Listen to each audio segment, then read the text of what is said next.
That and the issue of confidentiality, which is a good thing. Yeah, but that's a big thing. I don't want to interrupt you here, but the confidentiality is a very big thing because that affects your where you go next in the service. I mean, everybody, you know, it's like I'll relate it to you as you well know, going on sick call. When you were in boot camp or you were at any time in the service and you went on sick call, oh, lingerer. Oh, you don't have any problems? No, get back in there, you know. We've seen that happen because you get picked upon. You're bullied from your platoon sergeant on up for the fact that you're a lingerer and you're going on sick call. Am I right or wrong? So now now the mushroom now becomes even bigger. The fact that we're talking about mental health is concerned. My God, you know, that's a haven't got that problem, have you? Yeah, and that's where stigma comes in. I mean, that's Right.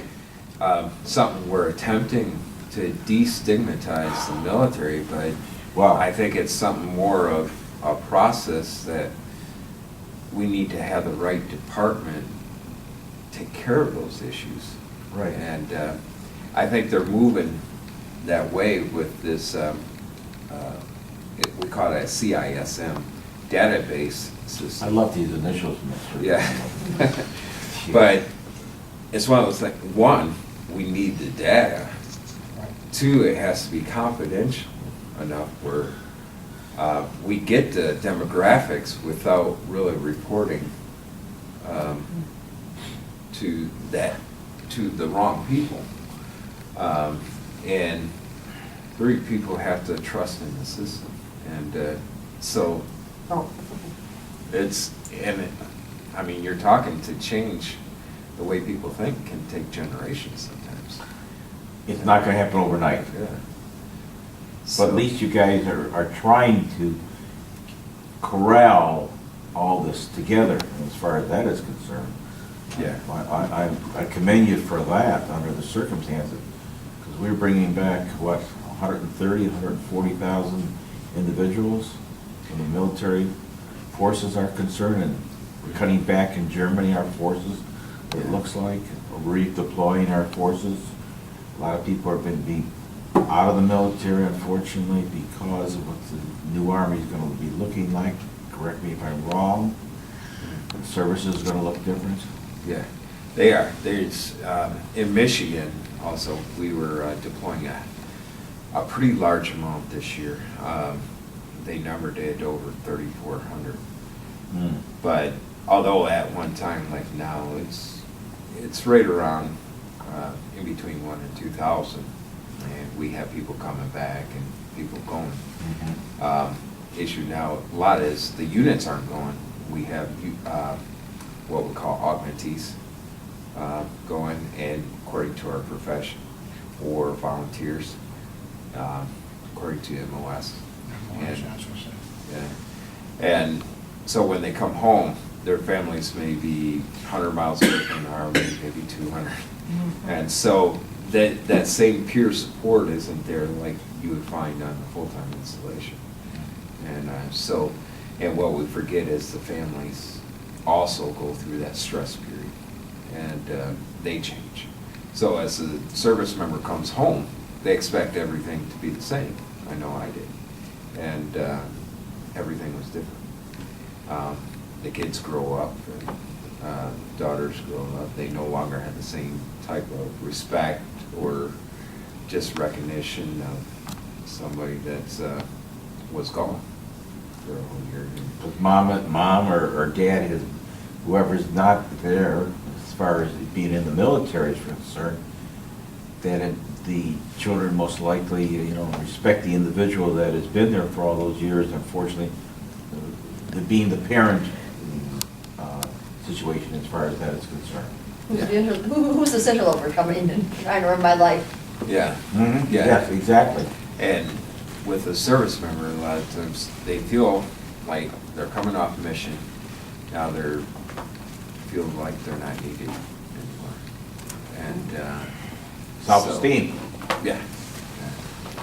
And and as you keep mentioning, which is a very important thing, is the spirituality of it. Yeah, it all ties in together. It's renewing that sense of purpose in life is key.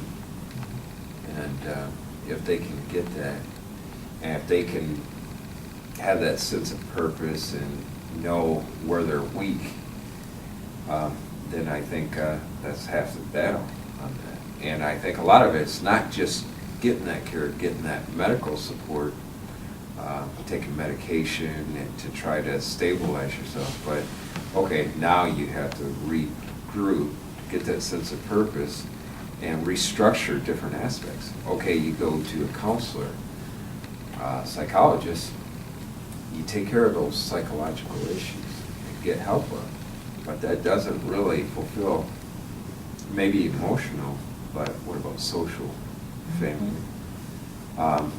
and even the spiritual. So what you have to set up is actually a whole gamut of people to help an individual, you know, from the chaplain up to kind of be the doctor of each individual portion of the body that needs repair. And it can't be one individual. It might be a psychiatrist, might be a psychologist, might be the chaplain, might be a social worker.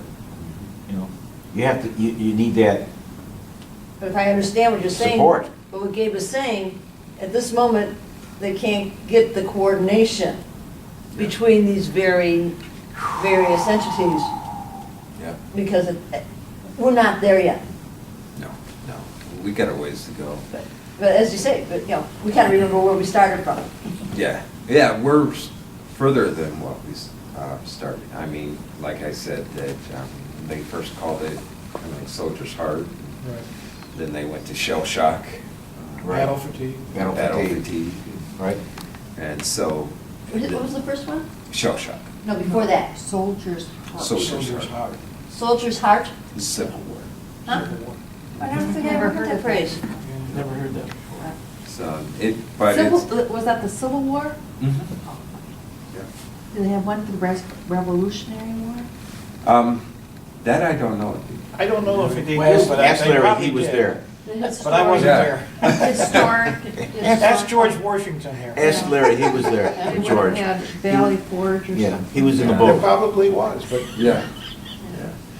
But. Or they, or they probably just said something like, he's a little touched in the head, or, you know. Yeah. It's Yeah, never you're been right. the same since Yeah, the war. The Right. 1,000-yard stare, something like that. But,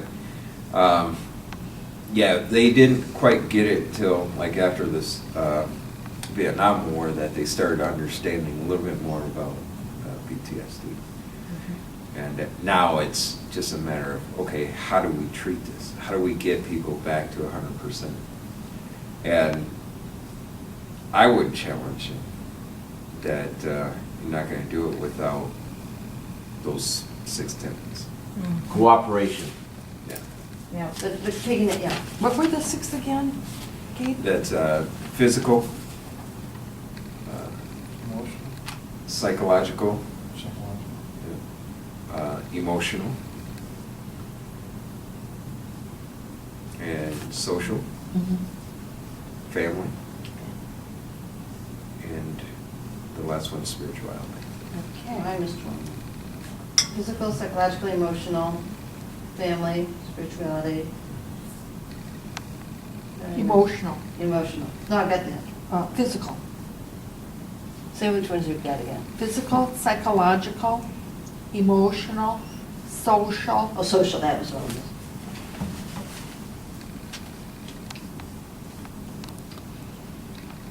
We have a fellow coming home this weekend, third tour, that was just in a car bombing and lost both arms and both legs. He's a young man with a wife and a 10-year-old daughter. And I hope to goodness that somebody's jumping on that situation and really trying to, we're gonna be a statistic. So Yeah. Yeah, those are tough ones. that's a tough one, yeah. I can't imagine the pain. You want to hug your wife and daughter in arms. Yeah, and it runs in a ribbon. It's if you come back with a physical injury, it can affect the others. Oh, yeah. Uh, Right.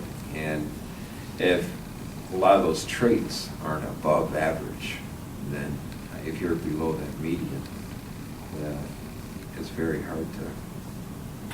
Explain that, I'm missing. Well, it might be easier on the board. Okay. So, I don't know if things will work.